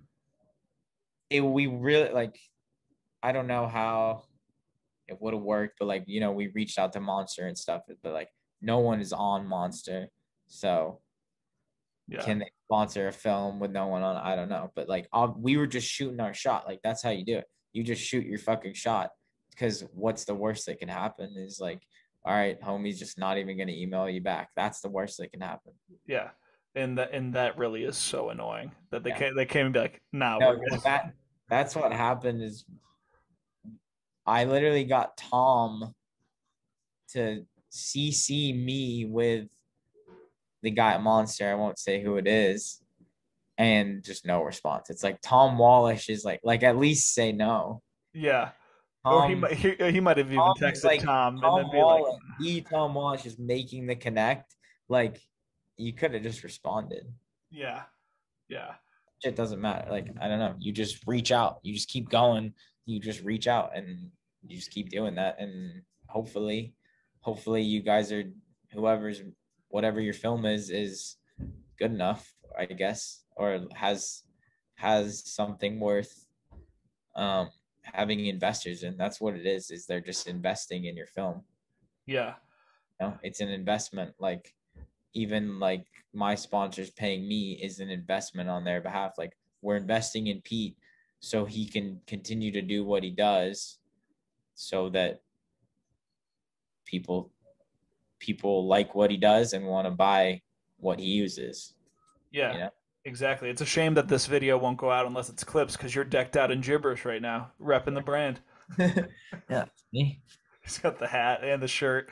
Yeah, What we really need is the Nick Martini masterclass. Like, have you seen those ads for those master classes? yeah, Yeah, because they're doing basically all these ski movies are from the financial side. It's just one big branded content thing. Like that's what the money is. They want to see their product in it and they're the not getting ROI. Like they're not getting anything else. There's no other. Yeah, that's all it is. I mean, it is it is good to be a part of something cool. Like if your brand is involved with what the kids think are cool, that's like, that's whether or not they see the product or not. It's like they see the logo and they're like, oh, like, you know, like Zoot Space is fucking cool. So jet skis is cool, yeah, you or know? like, or I mean, Liquid Death does the same thing. All they sell is Yeah. water, but their branding, they have Is attached themselves to right. like extreme sports, and it's like, oh, that's cool. What's the Yeah. product? Water in a can. Water. Literally. Yeah. All right, let's pivot. What are your how'd you get your sponsors? I mean, I think Gibberish is like probably one of the coolest sponsors you could have in skiing. Yeah, 100%. Gibberish. I don't really know. I mean, I know, but I think I'm just like local in the area, and I might have just like DM'd like way back when, just like, hey, like what's going on? Like, and it was kind of like a mutual, just like, yeah, we've been like looking at you a little bit too. Like, let's like come on down to the shop and like let's chat. And I don't know. I think like Scrappy at the time like put in a word, and that just kind of worked out. And like I feel like even if I hadn't reached out or whatever, like it was kind of a relationship that I would like to think would have happened anyway, just because we fit well, and like that's how I I had known Calvin and Sam just through skiing for a while, but like that's kind of how we all came about. I just got on kind of just like some flow gibberish and was like, all right, well, let me get a couple clips and banged up, and that kind of just started it all. Um, with line, um, I was on, I was like, I think a freshman in college. I was on RMU skis. Like they had been, I had been buying discounted skis so I was like 13 from RMU because my brother at the time actually he was sponsored by RMU for a couple years, and then so they were like I was just kind of like the Grom that I was like buying skis for a couple $100 and like I was like sponsored or at least like telling my homies I was like yeah I'm sponsored like blah blah, but like my parents are probably buying just discounted skis is probably what it was working out, and like um which was super cool. Like you got to start somewhere, you're not just going to get free skis off the bat. I mean maybe you are, but and then I was like 18 and finally I was like kind of waiting to hear back what the deal with RMU was going to be, and they were finally like all right Pete, like we're going to give you a pair of skis this year,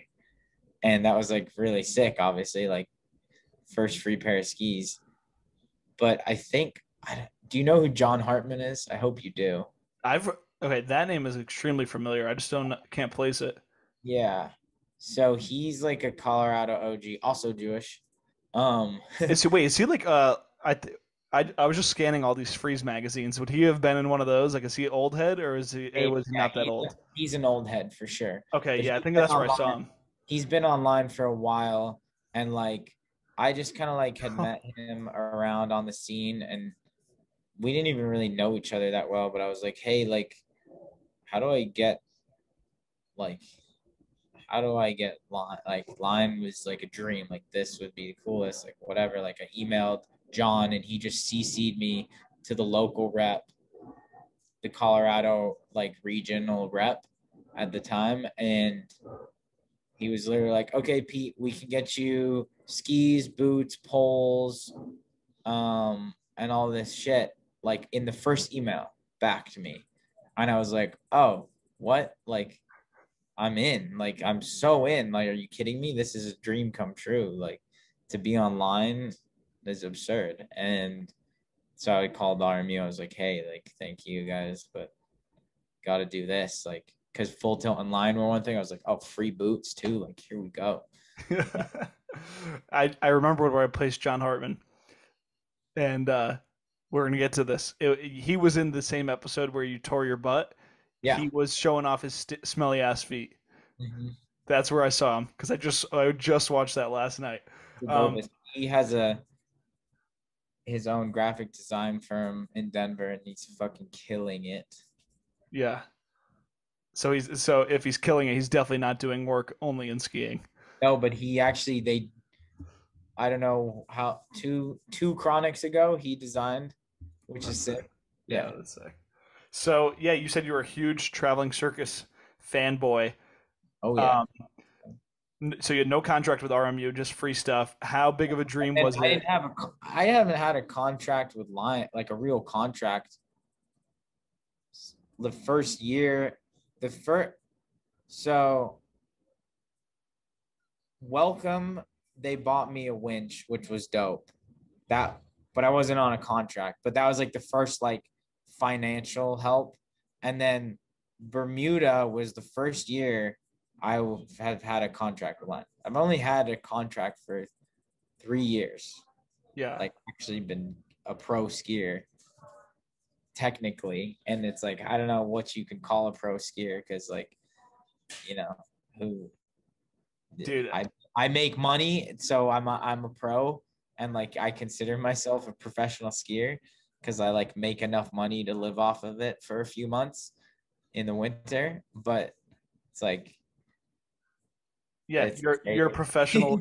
You're a professional skier and painter, pretty and yeah, much. I guess I'm a professional at a lot of the things and make money. Yeah. So how stoked were you when like the That company that you've loved the most came ringing.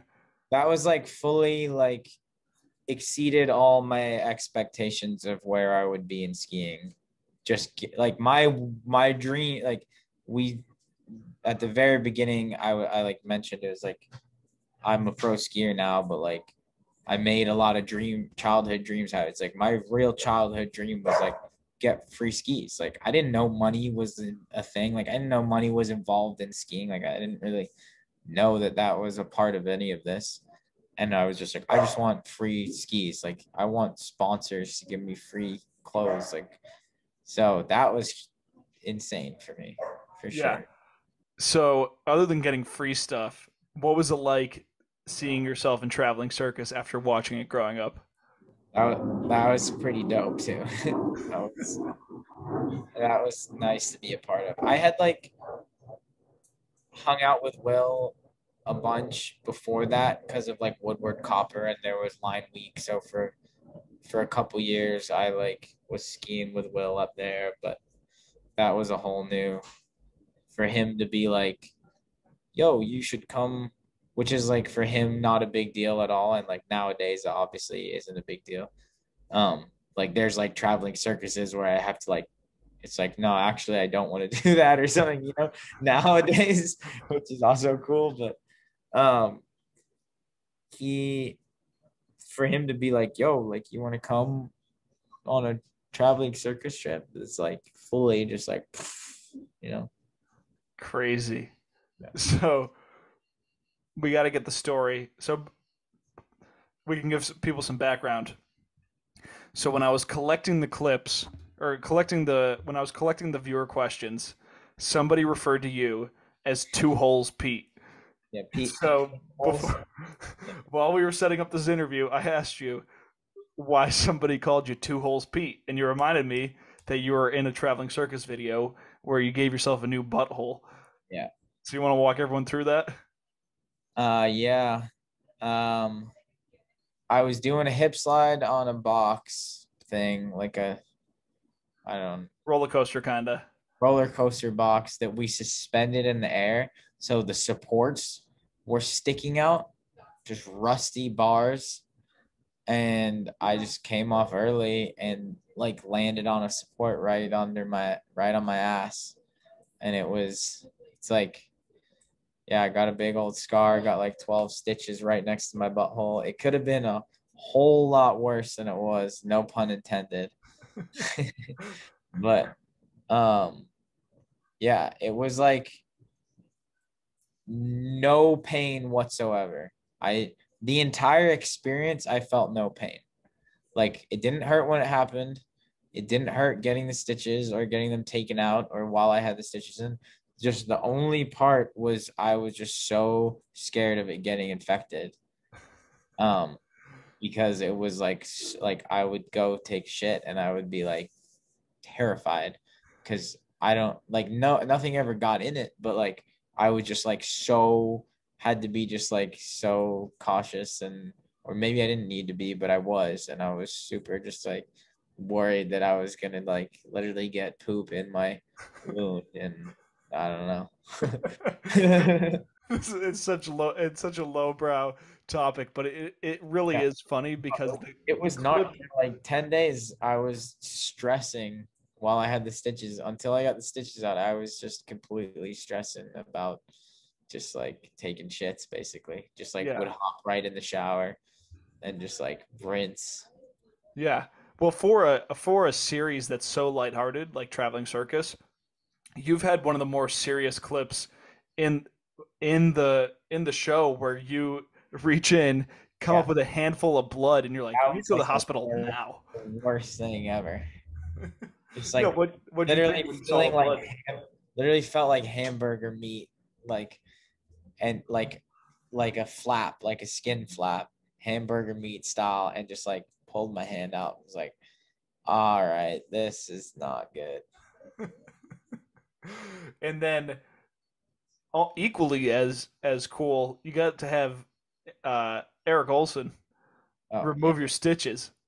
Eric and like Taylor and Sammy in Yeah. copper. Yeah, that was cool. Yeah, the best part about it, it didn't hurt. Like I was skiing, I didn't ski for one day and then I skied the next day and was like totally fine skiing, totally fine doing anything. It's all stitched up, ready to go. Just yeah. Yeah, Word. Eric Olson took my stitches out. It was dope. That is dope. Um, all right, yeah, we're going a little long. I think we've had some good stuff. Let's squeeze in these viewer questions. Um, First viewer question: what's your hot take? Hot take. I don't know right now. We might have to come back to this We one. can come back to it. Yeah. All right. Will asks, favorite video of Trevor's, and that question did not make sense to me until we went over pork frat. Um, totally Trevor the movie, probably. I don't know, but also like I don't know. I was thinking about this recently. I think um he used to ride like longboards into street rails or like skate park rails with skis on and just like jump on and off of rails, but from a longboard in the summer. I don't know if that's ringing any bells, but that shit's hilarious. Like it's so kooky of a thing to do now, but then it was like fucking gold. Dude, I gotta reach out to him for an episode. Once I found him on Instagram, he's at Dr. Turkey Man MD. Oh, you have to, dude. I Please, got it. I need to listen to that. I'm sure he would do it. That'd be tight. I would need to. I might have to have you produce that one so you can kind of feed me some questions to ask him because I don't even know where I would take that one. I don't even know either, but I'm sure some kids on Instagram would have some questions for him. Yeah. Um, Word. So totally Trevor the movie. Um, all right, Mason Kennedy, are you making a line part for next year? Yes. Word. Next year, as in filming next season, or as in dropping soon? Um, no, filming. I don't know if you know like what Will and Peering have been up to. Do you Will know? and P-Ring and Benny said he was in on that too. I think. Okay. So Yeah. I'm like going full board on that this coming winter. I got 2 clips last season and yeah, I'm gonna Bro, be as involved as possible in that. that's sick. Yeah. Yeah. I want to make sure we have the clearance to talk about that because Benny mentioned that quite a few times in our episode. Okay. I don't know, but if he already did, then he probably did, Yeah. you know. Yeah, we're But probably good. that's my plan for this coming winter. That is going to be, dude, just Yeah. getting the early rumblings of that is going to be so sick. It's already sick and it's this year is gonna be dope for sure. I'm That's excited. that's so Mix awesome. mix it up a little bit and do something a little different. Yeah. Do you live under an airport or something? Is that airlines that I'm hearing? Just that is an airplane. Okay, okay, word. I was wondering at first I thought it was like Has it been has this really been loud this whole time? I no, feel no, no, like not really, really loud. It's just been like on and off. I was wondering if like there was it sounded like a pack of dogs at one point. I was like, what the fuck is going on? hey, Chunder Muncher, what's the favorite haircut you've ever had?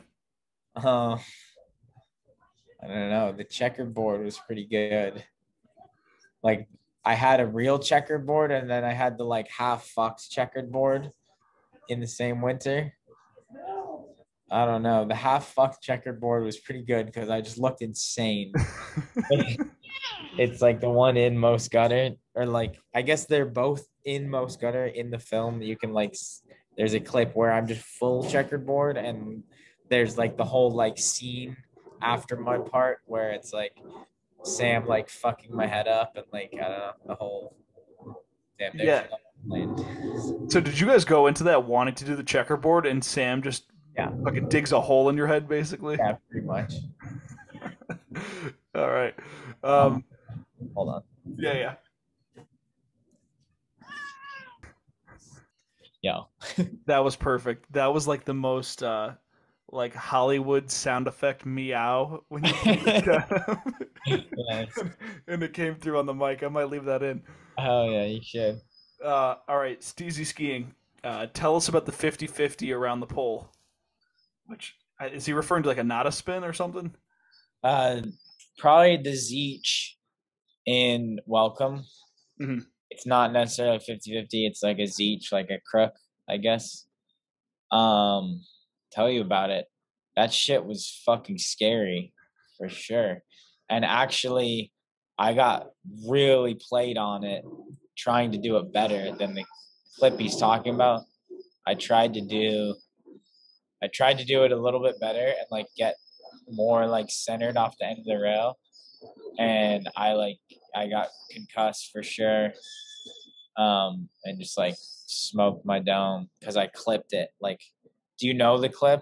Can, I'm trying to imagine it, dude. I've watched like if you saw the past 24 hours, you would think I am literally your biggest fan in the world. I've watched so many movies in the past 24 hours just to like be ready for everything. oh, It was in Welcome, you said? yeah. I'm gonna pull So it up just so I have a little bit more yeah, context. for sure. Oh, okay. I see what I'm he's a saying. mohawk, if that helps. Okay. Yeah, I'm watching it now. So this is why I was confused. It's not like a stall. You're talking about on the down part Yeah, of that and rail where you you can bring it just back in. slide it. You couldn't just slide it. You had to like. And honestly, I think I just saw that rail. I was like, "Yo, this rail's dope. Like, we got to hit this rail." And then there was a pole there. I was like, "Ah, you can't hit this rail." I was like, how could you hit this? I just wanted to hit the rail, honestly, and that was like the way I pictured doing it. Like if you wanted, you could maybe back swap around it, but I don't know where the pole was and everything. That shit was hard, and it took a while just to get that, and then I got tried to do it better and got fucking worked. We went twice, or so I did it one night. I think I did it one night, and sorry, I'm blanking. I think I did it one night and just like didn't get anything. Like maybe got close and we're like, fuck, let's just come back and try again. Came back, tried again, got a that the one that's in the film, kept trying and got absolutely played. Yeah. I was thinking the same thing. So it actually I'm glad this guy brought it up. Shout out to shout out to Steezy Skiing because I was watching that last night and the way you did it was the sketchiest way to approach going around Yeah. that because like that's what you used to like that's at least what we used to do at our mountain is like you put like a pole or something next to the rail and then you have to either switch up or back Yeah. swap around it but you just literally just tuck your skis in basically and hope for the best. That was so sketch. Yeah, that was difficult. I'm um glad it worked, I guess, but I always did want to get it better. And like I still have the like memory of like on the one that I ate shit on, I was like doing it so good, and I like have the image, and then I just like clipped the pole and like fully just threw me to my back in the bottom of the stairs and hit my head. yeah, do you look back on clips and when you're rewatching these and see everything that's wrong with them, or do you look back and you're like, yeah, like I'm just stoked that we were able to get it I see however we everything. got it. I see everything that's wrong, unless it's like a full like lace job, like there's definitely some clips that I don't think I could have done better, and that's like the best feeling ever. And there's obviously clips where you do it. I don't know. You're never gonna get it exactly how you pictured it. There's so many noises going on. I'm gonna go inside for All your. right, yeah, yeah. That was like a full like. There's a garage door opening, a plane, and whoever's outside talking. Don't worry about it too much. Let's see. I'm looking for. You ever seen Level One Sunny? Um. Yeah, I think so. Yeah, for sure. Who has that one segment where he's like riding through the factory and it's like set to that like religious rap. I don't know. This was the song on the segment. I don't know. Oh, it's film, right? No. No, it's oh wait, I got the list right here. Let's see. Oh, it's Logan Imlock's segment. Oh, right. Got you. Yeah, Yeah. 100%. Okay, yeah. So related to He what we were does a just lot of saying, like. what he was saying about that. So in Sunny, Level One's movie, Logan Imlock he has this such a sick segment, but the very last shot, I I, I don't know the exact trick, but basically it's like a wall ride to switch, or maybe it's like a kind of like a revert, and then he lands forward, but he kind of clips his ski and it drags behind him a little bit at the end of a super sick segment. And in an interview, he's like, "Yeah, that's the one thing I see every time I watch that segment." Yeah, I mean, the one thing I see every time I watch this clip that we're talking about, the Zeech, is me coming off early and why I went to do it more and more time, like why, and then eventually getting hurt. Yeah, But that dude, that must be such a tough rope, like a tough line to walk between. All right, we could do it a little bit better, but we yeah, also might like ruin our season. yeah, that shit's tough for sure. But I mean, we always did it better.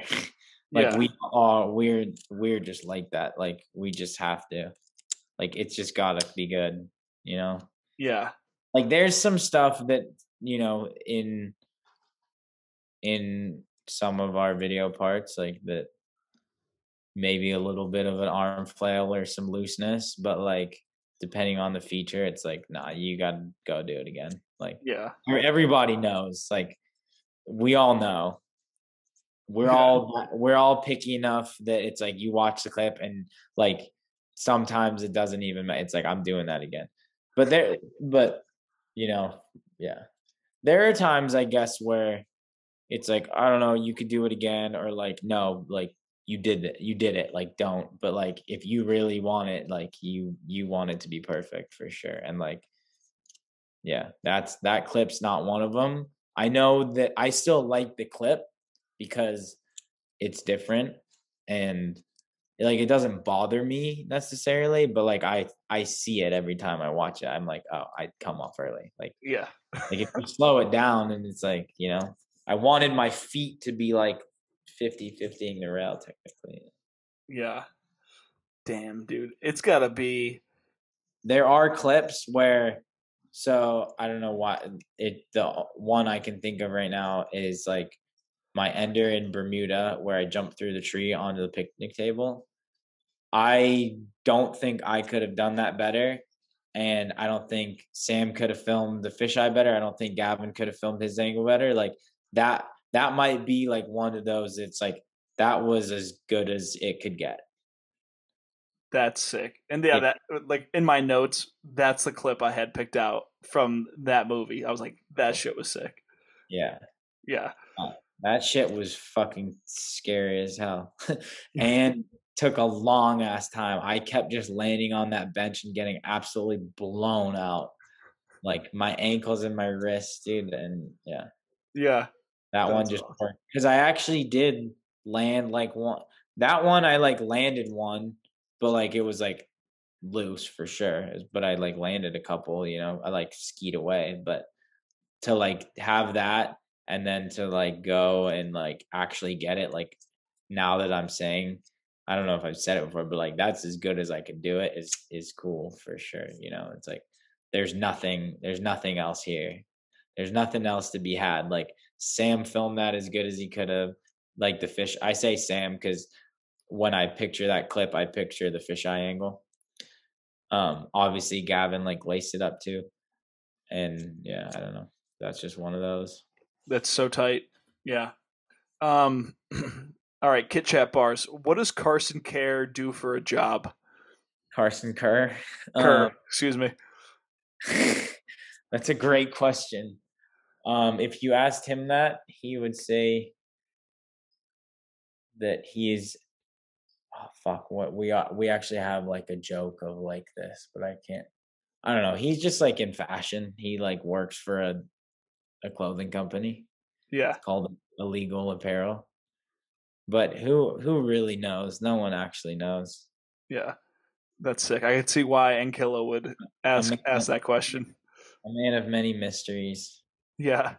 but not Um but not really. But to the public, to the eye, to the yeah. to the layman's eye, he's a man of mystery, but it's not really. Yeah. All right. Aaron, rate Ruby Hill 1 to 10. 10,000. So could you give a breakdown of what Ruby Hill is? Because I always hear all the Colorado heads talking about it, and I've Hill is never been. a free rail park in Denver that's open for like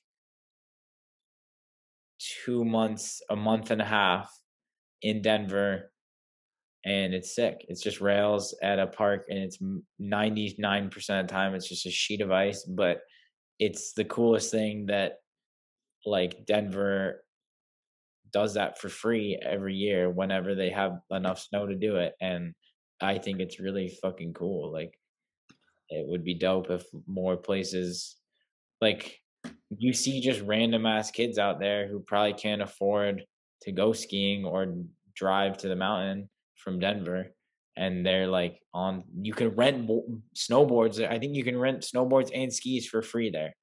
Whoa. Like yeah. And like yeah, it's a hill. It's not even like it's literally a hill. And so like people are learning how to ski and snowboard, learning how to hit boxes for the first time and hit rails. Like the biggest rail is usually just like a down rail, and they have like a wall ride every year, and it's lit up till like 9 or 10 o'clock, and it's 10 minutes away, and you just go with the homies and just ski for a little bit. It's so sick. Yeah. It's really cool. It's like going. It is like the epitome of like skiing's version of going to the skate park. Like I like rope toes in like Minnesota is like that kind of vibe, but like as far as Denver, like that's the that kind of feeling. Like I could literally go for you can go for 45 minutes, and it's like just because you have time after work before, because you wanted to go to the skate park for an hour, but you can go to Ruby Hill like for a month and a half out of the year. It's Dude, really cool. I back that shit 100%, and I would be really fucking dope to get a rope tow there, but I don't know how possible that is. dude, that would be so sick. Because like it's the case for so many people I, that it's like you just I can't would, swing by the mountain for like 20 minutes. yeah, I would pay like pretty decent money if that was like a rope tow park, like for sure hundreds of dollars. It's because it's just that convenient. Yeah, it was that convenient, and like my favorite type of fucking skiing is Midwest rope tow shit anyway. Like that's what I actually want to be doing. Yeah. Like I really fucking like Copper, and shout out to Copper for hooking me up with a pass every year. Dude, I'm sorry. No, you're But all good, bro. and now my phone's ringing. I like rope tow parks are like where it's at. That's like going to the skate park. It's like you go for 2 hours and you're cooked anyway because your arms are getting gassed up. Like same for Ruby Hill, you're hiking the whole time too. Yeah. Dude, we had a rope tow in Connecticut, and I forgot about this until like we're talking about it now. Um, I even forgot the name of it. Maybe Woodbury, but it was a early season rope tow, and it was so fun, dude. Like I haven't been there in years. I think they actually closed, unfortunately. But that you talking about that totally just brought me back to like early high school, going my buds. That's awesome. That's the shit. Um, all right, Sindre. Who are your main inspos? I've always found your trick selection so refreshing. Um everyone, dude, like a lot. Like definitely growing up like traveling circus and like stepped when it comes to street ski. Like whether or not I like ski like them, which I don't think I do, but like that's just like who I was inspired by and grew up watching, and like Phil for sure. Um but yeah, I feel like a lot of it, me just being different, is like maybe watching traveling circus a lot and like being really into that, and like n- not being good at jumps. So I was like, okay, what I gotta be different. Like the only way this is gonna work out is doing shit like just doing shit that no one else does. We're getting to the end. Don't worry. Two No, more questions. I am worried. I'm sorry, dude. I feel like there's been so No, many. dude, don't worry Oh, about it at all. Um, Grant Harris, what's your worst bail? worst, honestly, worst like overall bail was me spraining my ankle in January this year and it literally ruining my entire season from just spraining my ankle. Um, Probably that, even though it wasn't like that bad of a bail, but it was like a overall just like I just completely blew my ankle up and I I couldn't ski. It hurt to ski all year long. Up until like a few months ago, like it hurt to ski. That's terrible. But I could like walk and like fine, but I couldn't put. But the second I was in a ski boot, I was just the worst pain. Jesus Christ. Yeah. All right. Last question for you. And this one was referenced earlier. Yerba underscore Ben for 2 holes Pete. Where do you see yourself in 5 years? Which personally, to give you some credit before you even answer, that is like my least favorite question that people ask Yeah. me. Dude, hopefully not painting houses. Hopefully still enjoying skiing as much as I do. But it will probably look a lot different. I know for a fact I won't be like skiing full winters vibes. Um, Unless like Red Bull wants to give me a contract or something, which obviously isn't happening. But I don't know. I don't, as far as like career path, like I don't, right now in my life, I don't have a good answer for you. But for Ben, who I don't know, I just started working for him actually. He has like um, it's like a yerba mate brand, and I've just been like doing some work for him a little bit and like trying to build a relationship and hopefully get a contract going for this winter. But that's a whole nother conversation. But it's dope that he tapped into this and asked that question. But yeah, I don't know. I just want to be happy and healthy, hopefully hanging out with my girlfriend and our cat and our dogs and enjoying myself outside of skiing and hopefully still enjoying skiing as well. Word. All right. Well, that's all I got. Thank you very much for coming on today. You want to plug anything before you get out of here? Sure, yeah. Shout out the Spanos. Thank you, Line and Gibberish, mostly for their great support and backing everything I do and always like letting me do whatever I want to do. There's never no is never really an answer with them. So thank you to them and shout out my girlfriend who's sitting right here for dealing with my shit. And yeah, obviously got to everyone at Strictly because like I feel like we all just kind of came up together, and that was like without one of us, it wouldn't be the same. So thank you to all of the boys, Andrew, Gavin, Breezy, Sam, Kerr, like the list goes on for sure. Everyone, you know who you are. But yeah, and thanks for having me too. That was fun.